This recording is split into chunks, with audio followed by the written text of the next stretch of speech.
So hello, welcome to this short explanation of an exercise, an interesting exercise you may find in your exams for waves and electromagnetism or in your exercise sheets, and that may cause you some trouble because it might be tricky, but it's pretty interesting, and I think that this explanation will be useful in case you don't know how to solve it. If you haven't tried it yet, please try before you watch the video. Okay.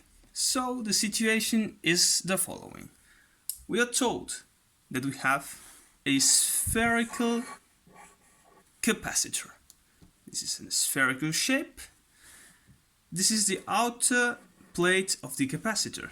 Now we're making a cut here. We have the outer plate of the capacitor, and inside it we have the inner plate, which is, we are told, another sphere. So we're told that this is R1, this is R2. We're told that the radius of the small sphere R1 is 26.1 centimeters, or which is the same, 0.261 meters. And we're told as well that the total capacitance is of 60 times 10 to the minus 9 farads, or 60 nanofarads. So the thing is to find R2.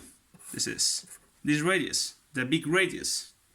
So let us discuss something about capacitors that you may know. This thing in here is the electric field that is caused by this small sphere. But in the warning we are also told that there is a dielectric in the middle.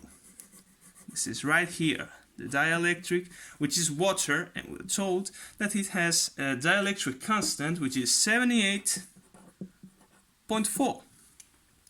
Okay, so with this information in our minds, it is time to start solving the problem. First, we state the theory. Everybody knows this. The electric field is minus the derivative of the potential with respect to R. Okay.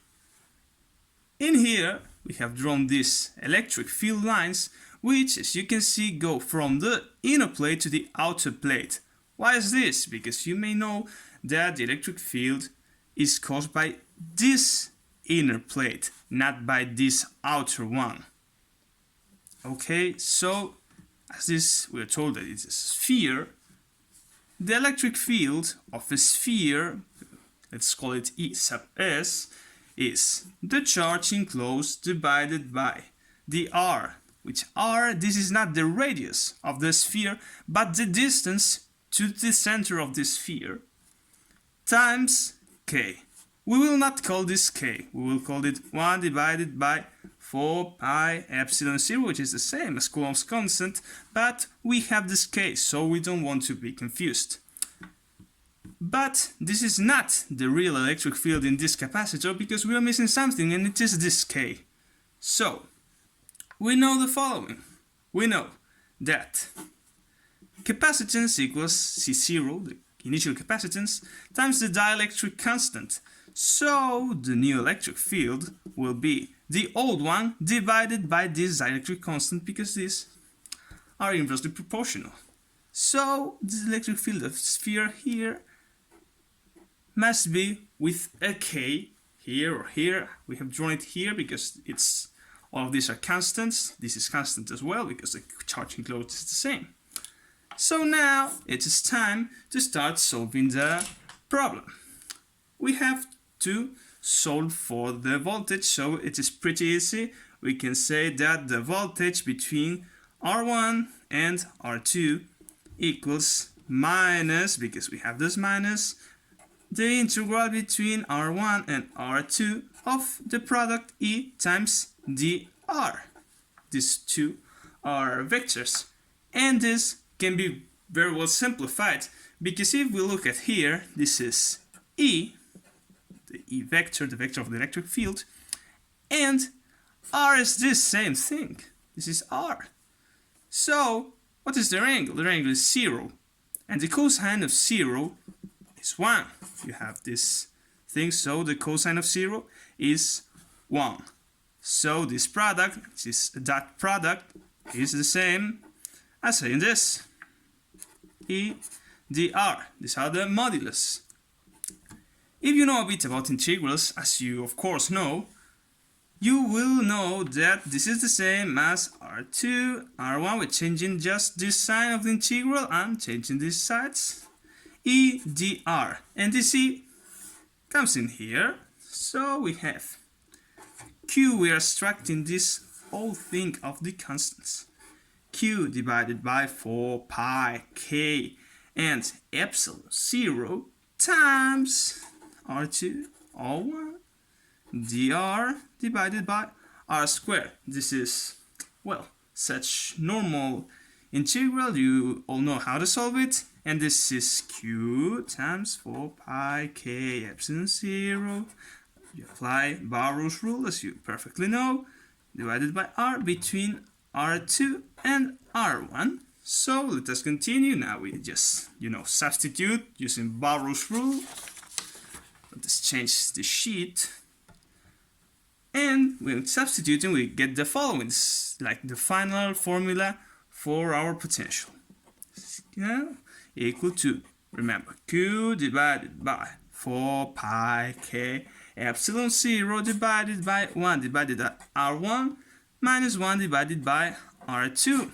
Pay attention if you are solving it at home with the signs, because in Barrow's rule we had a negative and you have to subtract them, so pay attention to this.